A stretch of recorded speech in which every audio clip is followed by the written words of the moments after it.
नमस्कार दोस्तों, think IAS में आपका बहुत बहुत स्वागत। आज हम मध्यकालीन भारत, उस समय की राजनीति, समाज और संस्कृति पर चर्चा करेंगे, जो 8वीं से 17वीं सदी के मध्य का भारत था। इसमें हम मुगल साम्राज्य का सुदृढ़ीकरण और अकबर के युग में या उसके युग के बारे में जानेंगे। चलिए चर्चा की शुरुआत करते हैं। हुमायूं जब बीकानेर से पीछे हट रहा था, तब अमरकोट के राणा ने उसे शरण दी और उसकी सहायता की। मुगल बादशाहों में सबसे महान बादशाह अकबर का जन्म 1542 में इसी अमरकोट में हुआ। हुमायूं जब भागकर ईरान चला गया, तब अकबर अपने चाचा कामरान के हाथों में पड़ गया। उसने बच्चे के साथ अच्छा सलूक किया। कंदहार पर अधिकार हो जाने के बाद अकबर फिर अपने माता पिता से मिला। हुमायूं की जब मृत्यु हुई, तब अकबर कलानौर, पंजाब में था। वहाँ अफगान विद्रोहियों के खिलाफ कार्रवाइयों का नेतृत्व कर रहा था। 1556 में 13 साल और 4 महीने की छोटी सी आयु में कलानौर में उसका राज्याभिषेक हुआ। अकबर को एक कठिन स्थिति विरासत में मिली थी। आगरा दिल्ली क्षेत्र में एक विनाशकारी अकाल पड़ा था और उसके बाद महामारी फैली थी। 3 सूर प्रतिस्पर्धी अभी भी क्षितिज पर मंडरा रहे थे। हुमायूं के हाथों हारने के बाद भी सिकंदर पंजाब के उत्तर पूर्वी किनारे पर जमा हुआ था। अदली और आदिल शाह मिर्ज़ापुर के पास चुनार में दरबार लगा रहा था। बंगाल का क्षेत्र इब्राहिम के अधीन था। दिल्ली आगरा क्षेत्र के मुगल हाकिम असंगठित और हतोत्साहित थे, जबकि यही साम्राज्य का केंद्र भाग था। आदिल शाह के एक सिपह सलार हेमू के हाथों मुगल अपने नियंत्रण वाले अधिकांश क्षेत्रों से खदेड़े जा चुके थे, लेकिन युवराज अकबर के शिक्षक और हुमायूं का निष्ठावान और प्रिय अधिकारी बैरम खान ने स्थिति का सामना किया। खाने खाना की पदवी धारण करके वह साम्राज्य का वकील या मुख्य प्रभारी बना और उसने मुगल सेनाओं को एकजुट किया। हीमू के खतरे को ही सबसे गंभीर माना जा रहा था। चुनार से लेकर बंगाल की सरहद तक का क्षेत्र शेर शाह के भतीजे आदिल शाह के हाथों में था। हेमू, जिसने इस्लाम शाह के काल में बाजार अधीक्षक के रूप में अपना जीवन आरंभ किया था, आदिल शाह के अंतर्गत तेजी से ऊपर उठा। उसने जो 22 लड़ाइयाँ लड़ी, उनमें से एक में भी वह नहीं हारा था। आदिल शाह ने उसे विक्रमाजीत की उपाधि देकर वजीर बनाया था और उसे मुगलों को बाहर निकालने का काम सौंपा था। हेमू ने आगरा पर अधिकार कर लिया और 50,000 सवारों और 5,000 हाथियों की सेना तथा एक शक्तिशाली तोपखाना लेकर दिल्ली की ओर चला। फिर भी यह मानने का कोई कारण नहीं दिखाई देता कि हेमू ने खुद को एक स्वतंत्र हिंदू शासक बना लिया था या ऐसा करने का इरादा रखता था। विक्रमाजीत बस एक उपाधि थी और बाद में यह उपाधि अकबर ने भी अपने हिंदू हाकिमों को दी थी। हालांकि हेमू के बाएं बाजू की कमान उसके भतीजे दमैया के हाथों में थी, पर उसकी सेना का अधिकतर भाग अफगानों का था, जो ऐसे अधिग्रहण पर खामोश नहीं बैठते। एक तीखी लड़ाई में हेमू ने दिल्ली के पास मुगलों को हराया और नगर पर अधिकार कर लिया, पर स्थिति से निपटने के लिए बैरम खान ने जोरदार कदम उठाए। उसकी दिलेरी ने सेना में नई जान फूंकी और हेमू अपनी स्थिति को मजबूत बना सके, इसके पहले ही बैरम खान की सेना ने दिल्ली की ओर कूच कर दिया। मुगलों और हेमू के नेतृत्व में अफगान सेना के बीच एक बार फिर पानीपत में ही 5 नवंबर 1556 को जंग हुई। हालांकि हेमू के तोपखाने पर एक मुगल दस्ते ने कब्जा कर लिया था, पर युद्ध का झुकाव अभी भी उसी के पक्ष में था। मगर एक तीर उसकी आंखों में आकर लगा और वे बेहोश होकर गिर गया। नेतृत्वहीन अफगानों की हार हुई और हेमू पकड़ा गया और उसे मार डाला गया। इस तरह अकबर को अपना साम्राज्य लगभग फिर से जीतना पड़ा। आरंभिक चरण: अमीरों यानी कुलीनों के साथ टकराव 1556 से 1567। बैरम खान के हाथों में लगभग 4 वर्ष तक साम्राज्य की बागडोर रही। इस काल में उसने अमीरों पर पूरा नियंत्रण रखा। साम्राज्य का विस्तार काबुल से लेकर पूरब में जौनपुर और पश्चिम में अजमेर तक था। ग्वालियर भी अधिकार में आ गया था तथा रणथंभौर और मालवा को जीतने के लिए सेनाएं भेजी गईं। इसी बीच अकबर वयस्क हो रहा था। सर्वोच्च शक्ति का उपयोग या उपभोग करते हुए बैरम खान ने अनेक शक्तिशाली व्यक्तियों को नाराज किया था। उन्होंने शिकायत की कि बैरम खान शिया है और वह पुराने कुलीनों को उपेक्षित करके उच्च पदों पर अपने समर्थकों और शियों को नियुक्त कर रहा है। ये आरोप अपने आप में बहुत गंभीर नहीं थे, क्योंकि बैरम खान एक उदारवादी धार्मिक विचारों वाला व्यक्ति था। लेकिन बैरम खान दम्भी बन चुका था और वह यह समझ नहीं रहा था कि अकबर अब बड़ा हो गया है। छोटी छोटी बातों पर झगड़ा होता था, जिसके कारण अकबर ने महसूस किया कि वह राज्य के मामलों को बहुत दिनों तक किसी दूसरे व्यक्ति के हाथों में नहीं छोड़ सकता था। अकबर ने अपने पत्ते सावधानी से चले। वह शिकार के बहाने आगरा से निकलकर दिल्ली पहुंच गया। उसने दिल्ली से एक फरमान जारी करके बैरम खान को उसके पद से हटाया और सभी अमीरों को आदेश दिया कि वे स्वयं आकर उसकी अधीनता स्वीकार करें। बैरम खान ने जब महसूस कर लिया कि अकबर सारी शक्ति अपने हाथ में लेना चाहता है तो वह अधीनता मानने को तैयार हो गया। पर उसके शत्रु उसे नष्ट करने पर आमादा थे। उन्होंने तब तक उस पर अपमान की बौछारें की जब तक वह विद्रोह के लिए उत्तेजित नहीं हो गया। इस विद्रोह ने लगभग 6 माह तक साम्राज्य को उलझाए रखा। अंत में बैरम खान समर्पण के लिए मजबूर हो गया। अकबर ने उसका हार्दिक स्वागत स्वागत किया तथा उसे दरबार में या उससे बाहर कहीं सेवा अथवा मक्का चले जाने का विकल्प दिया। बैरम खान ने मक्का जाने का फैसला किया, लेकिन राह में अहमदाबाद के पास पाटन में एक अफगान ने उसे मार डाला, जो उससे व्यक्तिगत तौर पर नाराज था। बैरम की पत्नी और उसके छोटे से बच्चे को अकबर के पास आगरा लाया गया। अकबर ने बैरम खान की युवा पत्नी से विवाह कर लिया, जो उसकी रिश्तेदार थी। अकबर ने बैरम खान के बच्चे को अपने बच्चे की तरह पाला। यही बच्चा आगे चलकर अब्दुर रहीम खाना खानों का खान के रूप में मशहूर हुआ और उसने साम्राज्य के अनेक महत्वपूर्ण सैनिक और सैनिक पदों पर काम किया। बैरम खान के साथ अकबर का टकराव और बाद में उसके परिवार के साथ अकबर का उदार व्यवहार उसके चरित्र की कुछ खास विशेषताओं को दर्शाते हैं। एक बार वह कार्रवाई का ढंग तय कर लेता था तो उससे हटता नहीं था, पर अधीनता मान लेने वाले विरोधी के प्रति वह हद से आगे बढ़कर उदारता का व्यवहार करता था। बैरम खान के विद्रोह के दौरान अमीरों के कई गुट और कई अमीर भी राजनीतिक रूप से सक्रिय हो उठे थे।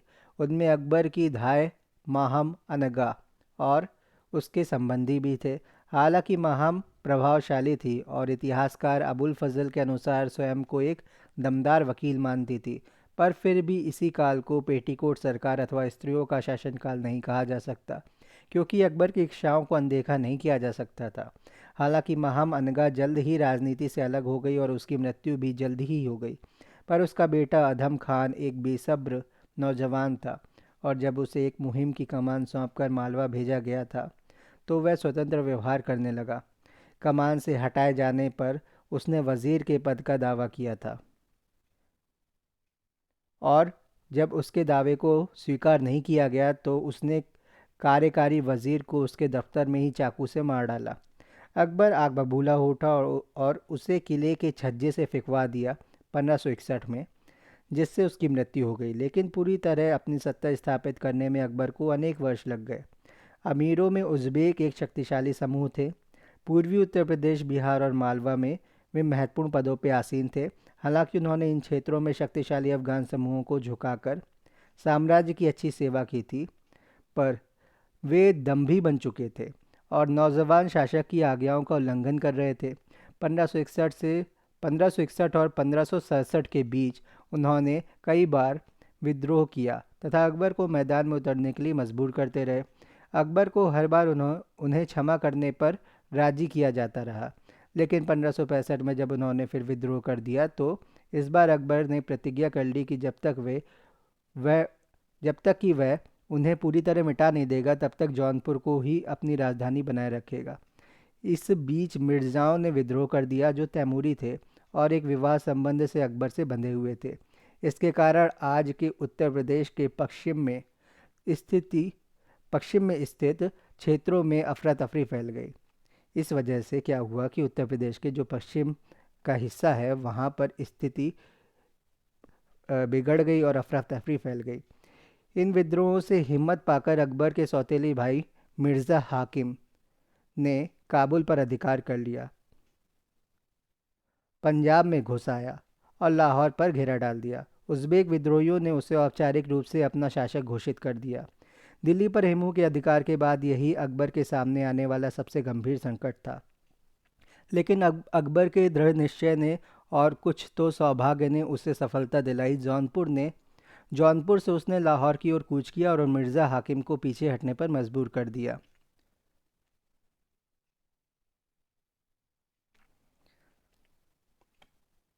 इस बीच मिर्ज़ाओं की बगावत कुचल दी गई। मिर्ज़े भागकर मालवा और फिर गुजरात चले गए। अकबर लाहौर से वापस जौनपुर की ओर चला। घोर वर्षा काल में इलाहाबाद के पास उफनती यमुना को पार करके 1567 में उसने उज़्बेक सरदारों के नेतृत्व वाले विद्रोहियों को भौचक्का कर दिया और उन्हें पूरी तरीके से नष्ट कर दिया। उज़्बेक नेता लड़ाई में मारे गए और इस तरह उसके लंबे विद्रोह का अंत हो गया।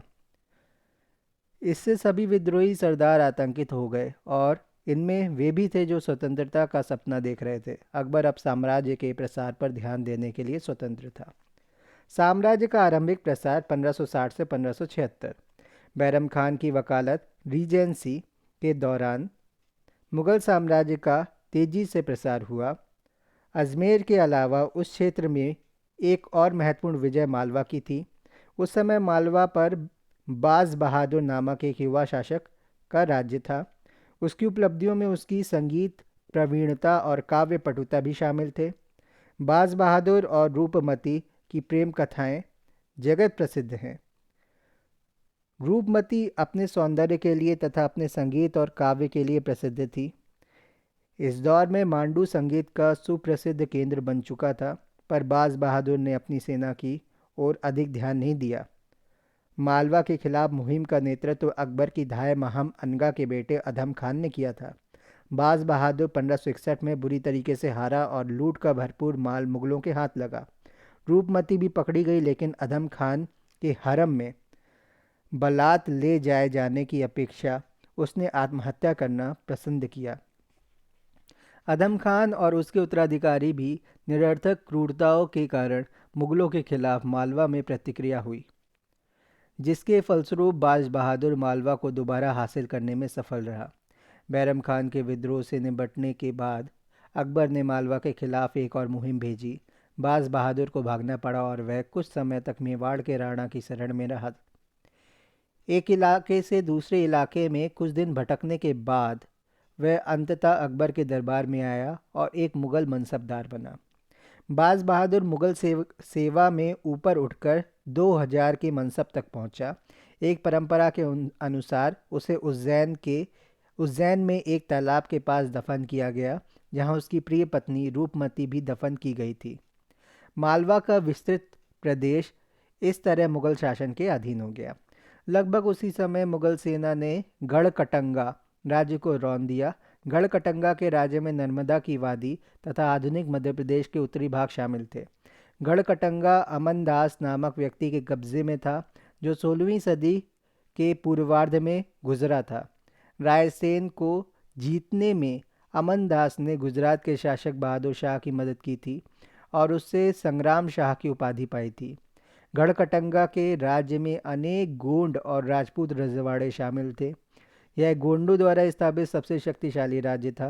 कहते हैं कि उसके राजा के पास 20,000 सवार थे, एक बड़ी पैदल सेना थी और 1,000 हाथी थे, लेकिन हमें यह नहीं पता कि ये आंकड़े कितने विश्वसनीय हैं।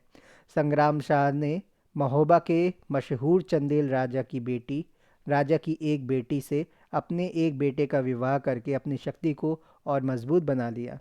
यह राजकुमारी, जो दुर्गावती के नाम से प्रसिद्ध हुई, जल्द ही विधवा हो गई, पर उसने अपने नाबालिग बेटे को गद्दी पर बिठाया तथा दृढ़ निश्चय और साहस के साथ राज्य करती रही। वह बंदूक तथा तीर कमान दोनों की अच्छी निशानची थी। वह शिकार की शौकीन थी और एक समकालीन के अनुसार उसका कायदा था कि जब भी वह किसी बाघ के दिखाई देने की खबर सुन लेती थी, तो तब तक जल ग्रहण न करती थी जब तक उसे मार न डाल देती थी। उसने मालवा के बाज बहादुर समेत अपने पड़ोसियों के खिलाफ अनेक सफल लड़ाइयाँ लड़ी थीं।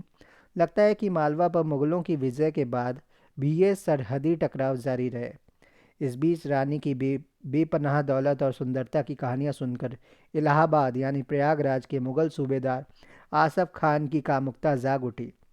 आसफ खान 10,000 सवार लेकर बुंदेलखंड की ओर आगे बढ़ा।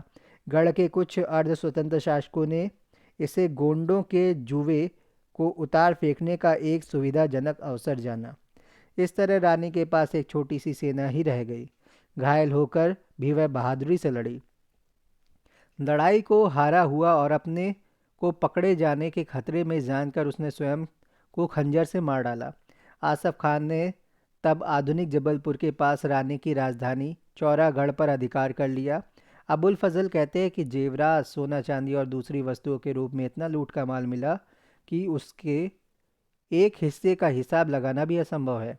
पूरे लूटे हुए माल में से आसफ खान ने दरबार को सिर्फ 200 हाथी भेजे और बाकी सब कुछ अपने पास रख लिया। रानी की छोटी बहन कमला देवी को 1564 में दरबार में भेज दिया गया। अकबर जब उज़्बेक कुलीनों के विद्रोह से निपट चुका था तो उसने आसफ खान को गैर कानूनी माल निकालने पर मजबूर किया।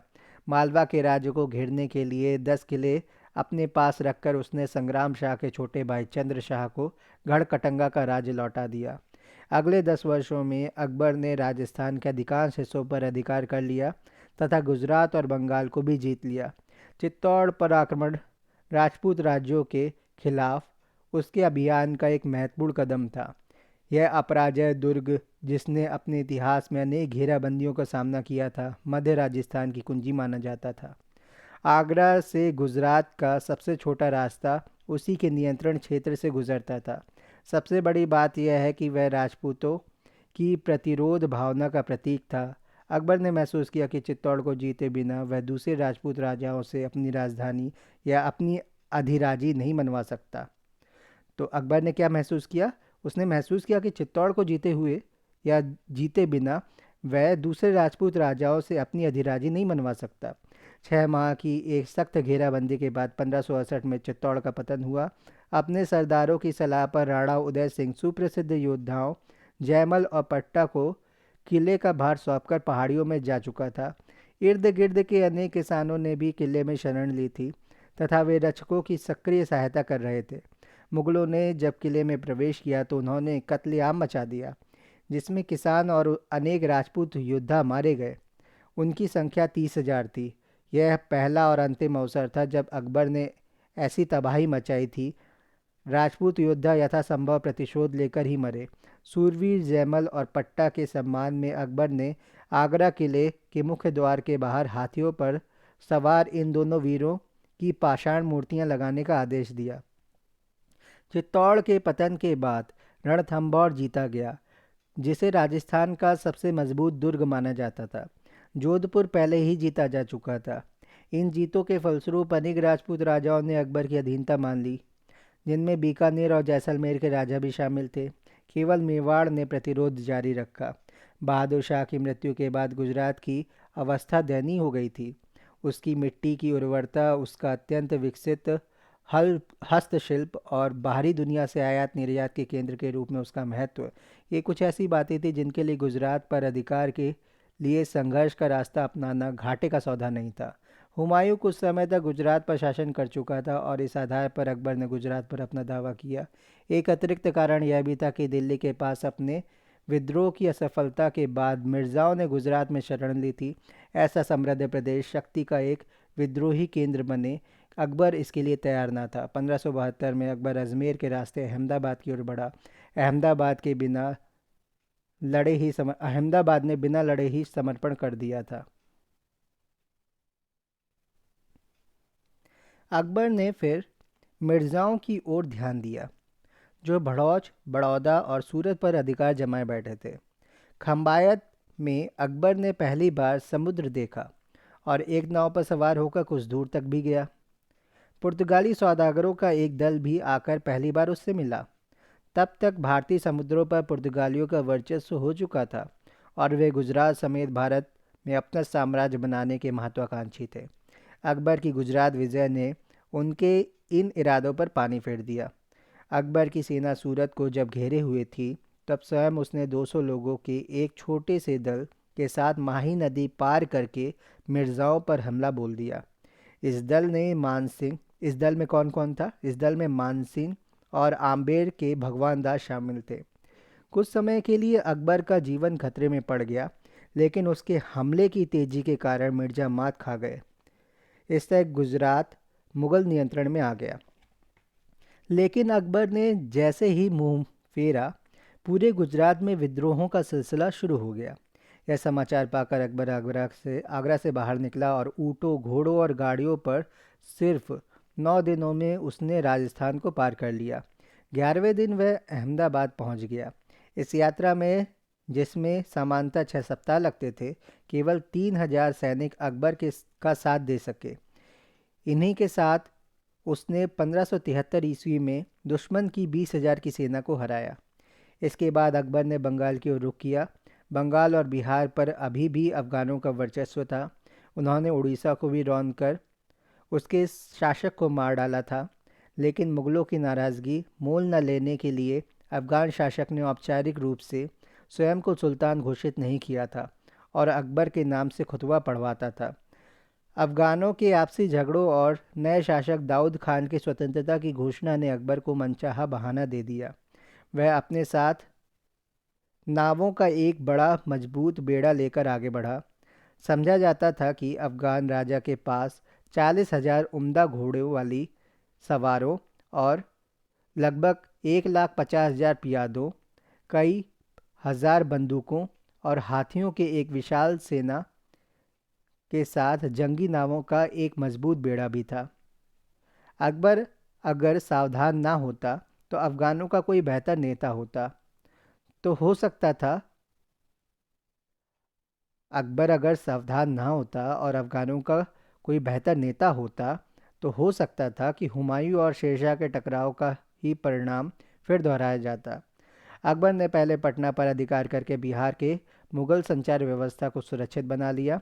फिर खाने खाना मुनिम खान नाम के एक अनुभवी हाकिम को मुहिम का भार सौंपकर वह आगरा लौट गया। मुग़ल सेना ने बंगाल पर हमला किया और एक घमासान युद्ध के बाद दाऊद शांति संधि की मांग करने पर मजबूर हो गया।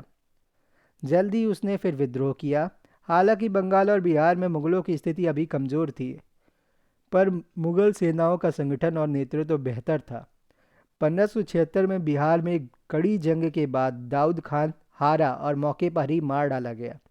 इस तरह उत्तर भारत में अंतिम अफ़गान राज्य का अंत हुआ। इसी के साथ अकबर के साम्राज्य विस्तार के पहले चरण का भी समापन हुआ। अब बात करते हैं प्रशासन की। गुजरात विजय के बाद के दशकों में अकबर को साम्राज्य के प्रशासनिक समस्याओं पर ध्यान देने का समय मिला। शेरशाह ने प्रशासन की जो व्यवस्था तैयार की थी वह इस्लाम शाह की मृत्यु के बाद छिन्न भिन्न हो चुकी थी। इसलिए अकबर को यह काम नए सिरे से करना पड़ा। मालगुजारी प्रशासन की व्यवस्था अकबर के सामने मौजूद सबसे महत्वपूर्ण समस्याओं में एक थी। शेरशाह ने एक ऐसी व्यवस्था बनाई थी जिसमें कृषि क्षेत्र की पैमाइश की जाती थी और फसल दर यानी रेट तय किया जाता था, जिसके आधार पर एक किसान को भूमि की उत्पादकता के आधार पर फसलवार मालगुजारी देनी पड़ती थी। इस सूची को हर साल एक केंद्रीय मूल्य सूची में परिवर्तित किया जाता था। अकबर ने शेरशाह वाली व्यवस्था को अपनाया, पर जल्द ही पता चला कि केंद्रीय मूल्य सूची के निर्धारण में अक्सर अच्छी खासी देरी होती थी और किसानों को भी इससे कष्ट पहुंचता था, क्योंकि निर्धारित मूल्य सामान्यतः राजधानी में प्रचलित मूल्य होते थे और देहातों वाले मूल्यों से अधिक होते थे। इसलिए किसानों को अपनी उपज का अधिक भाग देना पड़ जाता था। अकबर ने पहले वार्षिक आकलन की व्यवस्था अपनाई। कानूनगो लोगों को, जो पुश्तैनी भूस्वामी और स्थानीय दशाओं से सुपरिचित स्थानिक या स्थानीय स्तर के अधिकारी होते थे, वास्तविक उपज, काश्त की हालत, स्थानीय मूल्यों आदि की सूचना देने का आदेश दिया गया। लेकिन बहुत से कानूनगो बेईमान थे और वे वास्तविक उपज को छिपाते थे। वार्षिक आकलन के कारण किसानों को बहुत मुश्किलें उठानी पड़ती थी और राज्य को भी। गुजरात से वापसी 1573 के बाद अकबर ने मालगुजारी व्यवस्था पर स्वयं ध्यान दिया। पूरे उत्तर भारत में करोड़ी कहलाने वाले अधिकारी नियुक्त किए गए।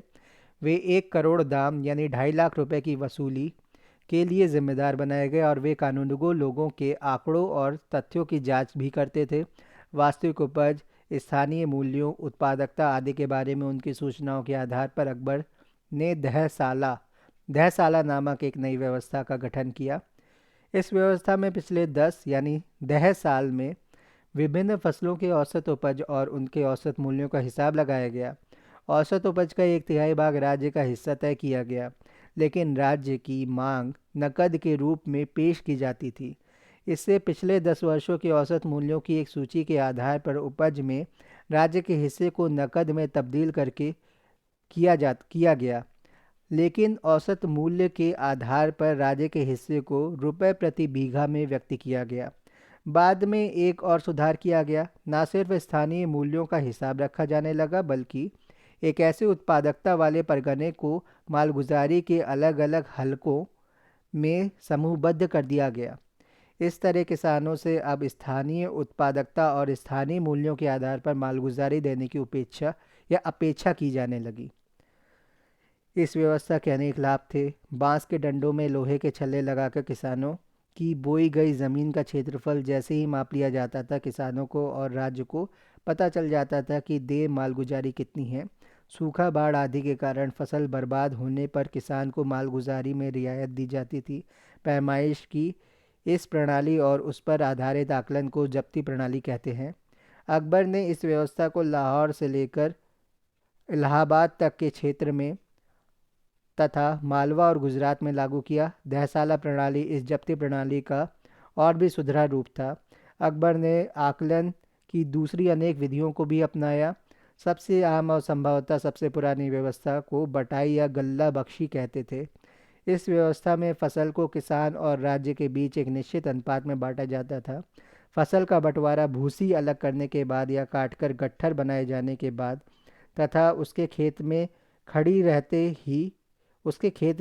रहते ही हो जाता था। इस व्यवस्था को बहुत न्यायोचित माना जाता था, पर इसमें फसल के पकते समय या कटाई के समय ईमानदार कारिंदों की एक फौज की आवश्यकता होती थी। किसानों को जब्ती और बटाई के चयन की अनुमति थी, पर कुछ शर्तों के साथ। मसलन यह चयन तभी संभव था जब फसल तबाह हो गई हो। बटाई व्यवस्था में किसान को नकद या उपज के रूप में भुगतान की स्वतंत्रता थी, हालांकि राज्य नकदी को वरीयता देता था। कपास, नील, तिलहन, गन्ना आदि फसलों के मामले में राज्य हमेशा नकद भुगतान की मांग करता था, इसलिए इन्हें नकद फसल कहा जाता था या नकदी फसल कहा जाता था। अकबर के समय में व्यापक रूप से प्रचलित एक तीसरी व्यवस्था नसक की थी। हालांकि लगता है इसमें एक किसान अतीत में जो राशि दे रहा था, उसी के आधार पर उसके लिए देय राशि का एक काम चलाऊ हिसाब लगाया जाता था।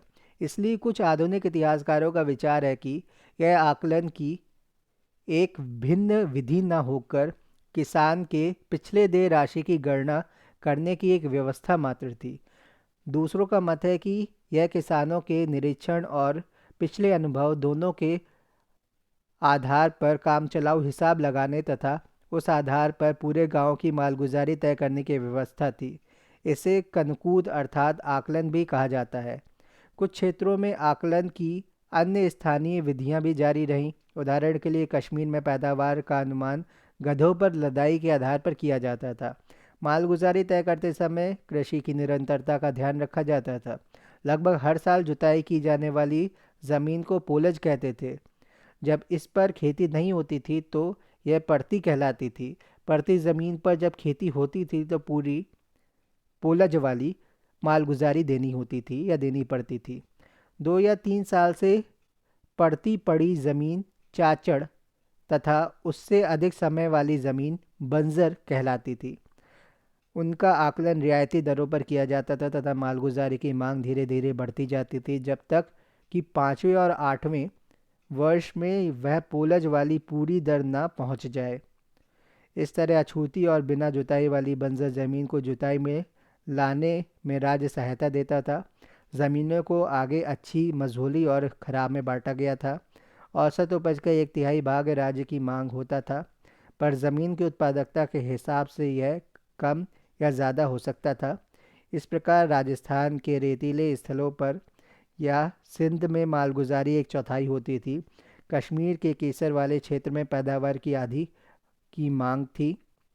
कृषि के सुधार और प्रसार में अकबर की गहरी दिलचस्पी थी। उसने आमिलों को किसानों के साथ पिता समान व्यवहार करने का आदेश दिया था। वह ज़रूरतों के समय किसानों को बीज, औजार, मवेशी आदि के लिए तकावी कर्ज के रूप में धन देता था और आसान किस्तों में वापस लेता था। उसका काम किसानों को अधिक से अधिक भूमि जोतने और उम्दा किस्म की फसल बोने के लिए प्रेरित करना था। क्षेत्र के ज़मींदारों को भी इस कार्य में सहयोग देने के लिए कहा गया।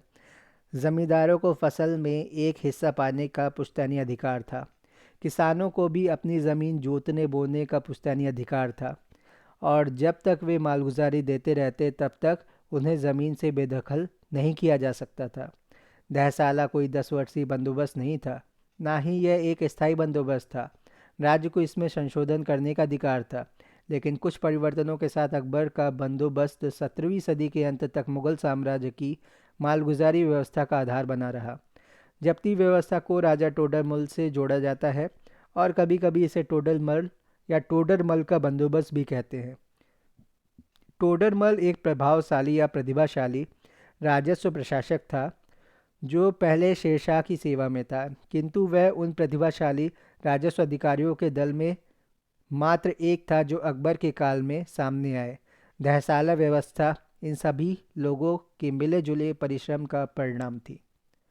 अब बात करते हैं मनसबदारी व्यवस्था और सेना की।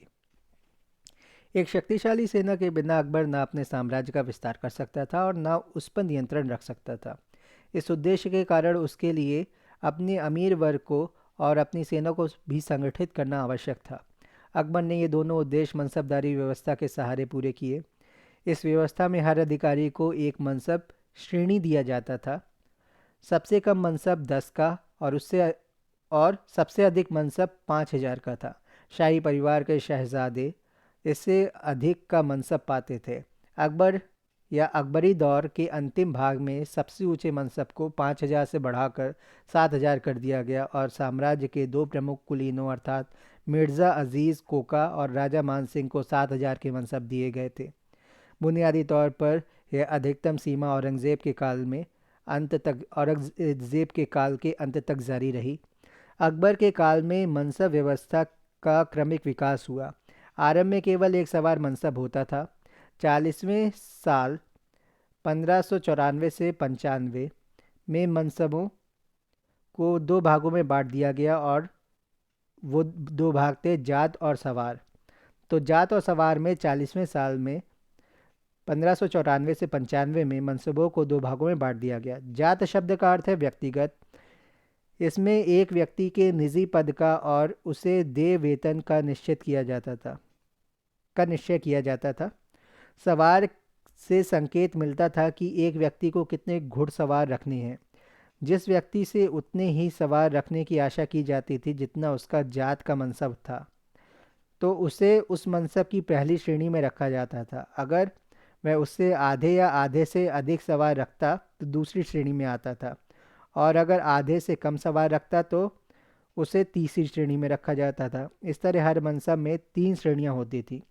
अमीरों द्वारा भर्ती किए गए सवार अनुभवी हों और उनके घोड़े उम्दा हों, यह सुनिश्चित करने का बहुत प्रयास किया जाता था। इसके लिए सैनिक का एक विवरण यानी चेहरा रखा जाता था और उसके घोड़े पर निशान बनाया जाता था, शाही निशान दागा जाता था। इसे दाग की व्यवस्था कहते थे। हर मनसबदार को अपने दस्ते को समय समय पर निरीक्षण के लिए इसी काम के वास्ते बादशाह द्वारा नियुक्त व्यक्तियों के सामने लाना पड़ता था।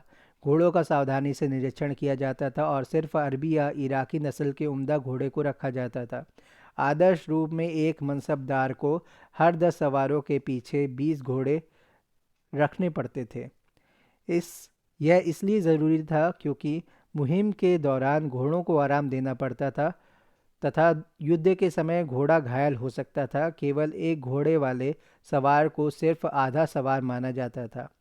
जब तक 10 से 20 के इस नियम का पालन किया जाता रहा, मुगल सवार सेना युद्ध कुशल बनी रही।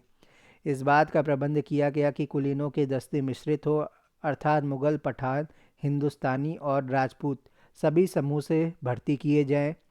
इस तरह अकबर ने कबीलावाद और संकीर्णता की शक्तियों को कमज़ोर करने का प्रयास किया।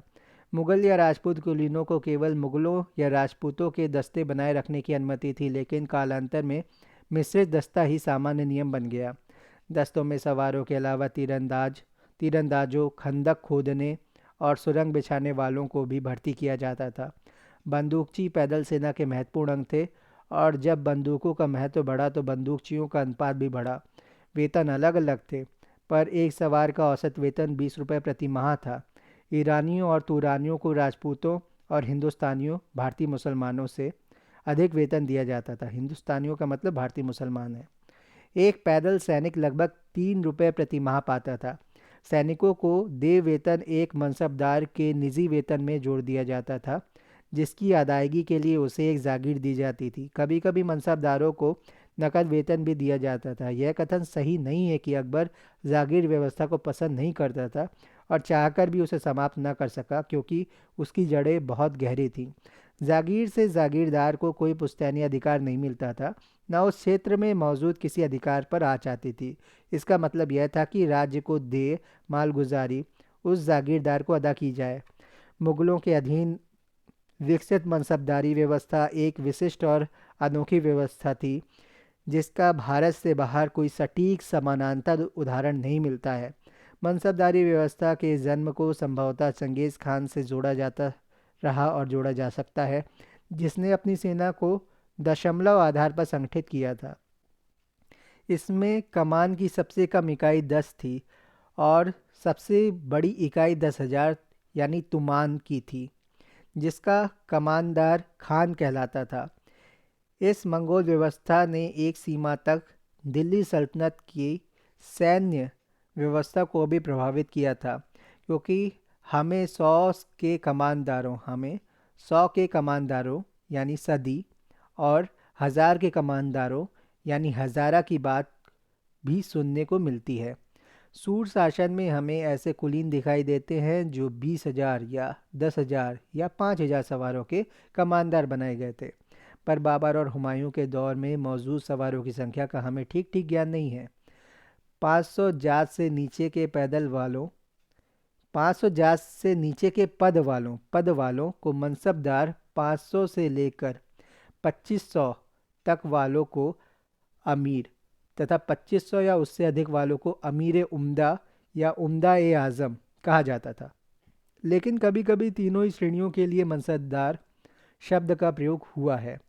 पद के अलावा इस वर्गीकरण का एक और अर्थ था। एक अमीर या एक अमीर उम्दा अपनी सेवा में एक मनसबदार या अमीर को रख सकता था, पर एक मनसबदार ऐसा नहीं कर सकता था। मसलन 5,000 की श्रेणी वाला 500 जात तक के एक मनसबदार को सेवा में रख सकता था। 4,000 की श्रेणी वाला 400 जात तक के मनसबदार को रख सकता था आदि। ये श्रेणियाँ बेलोच नहीं थीं। ये श्रेणियाँ जो थीं वो बेलोच नहीं थीं।